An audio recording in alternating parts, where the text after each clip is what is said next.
অনেকদিন পরে গেমে আসছি, গেমের স্ক্রিনটা অন করেছি, খুব শান্তি লাগতেছে দেখতে। এবং একটা মজার বিষয় কি জানো, একটা সময় মনে হয়তো ভিউ পাইতেই হবে, সময় মনে হয়তো টাকা কামাইতেই হবে, অনেক কিছু করতে হবে। এটা এখন কি মনে হয় জানো, এখন মনে হয় কিছু একটা করে যেতে হবে যেটা যেন মানুষ আমাকে আজীবন মনে রাখবে। আগে অনেক কিছুতে ভয় পেতাম, আর এখন জাস্ট একটা কথা বলি যে আগে ভয় পেতাম বা কাউকে থামাইতে হলে চিল্লা পাল্লা অনেক কিছু করতাম। এখন সবচেয়ে ধীর স্থির ভাবে, সবচেয়ে নরম কণ্ঠে, সবচাইতে ইফেক্টিভ কাজগুলা করে দেখাইতে চাই। আমার জন্য দোয়া করো, আমার সাথে থাইকো।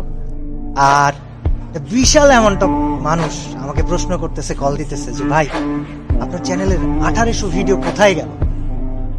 ওয়েল, কোথায় গেল কি হলো তোমাদেরকে বলবো না, তবে বিষয় হচ্ছে যে একটা পরিকল্পনা ছিল, আছে। আমার জন্য দোয়া করো যেন আমি পরিকল্পনাটা বাস্তবায়ন করতে পারি এবং তোমরা আমাকে মনে রেখো আজীবন।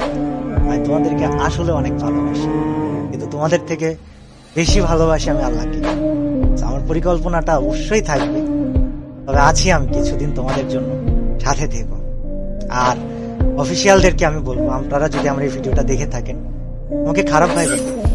আমি কমিউনিটি গেম এটা আমার কাছে খুবই ভালোবাসার জায়গা। আপনাদেরকে আমি অনেক সম্মান করি, অনেক রেসপেক্ট করি।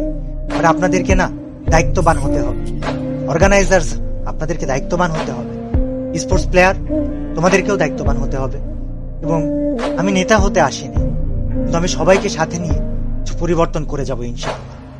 আমাকে অনেক অনেক জায়গা থেকে, আমি ফ্রি ফায়ার ক্রিয়েটর বলে অনেক সময় অনেক কথা বলা হয়েছে যে কি করতেছেন আপনি, হ্যান ত্যান সাত শত। তবে আমি ফ্রি ফায়ারকে সম্মানের জায়গায় রেখে তারপর ইনশাল্লাহ হারাই যেতে চাই। আল্লাহ হাফেজ সবাইকে, আবারও দেখা হবে এবং নিয়মিত ভিডিও দিতে পারি বা কিছুদিন পর পরও দিতে পারি, আবার নাও দিতে পারি, কিন্তু তোমরা আমার ভিডিও পেলে সবার কাছে পৌঁছে দিও। যে কয়দিন আছি কিছু একটা চেঞ্জ করে যাই। আল্লাহ হাফেজ সবাইকে, দোয়া করো আমার জন্য। Bye bye. আমি তোমাদের সবাইকে আসলে অনেক ভালোবাসি।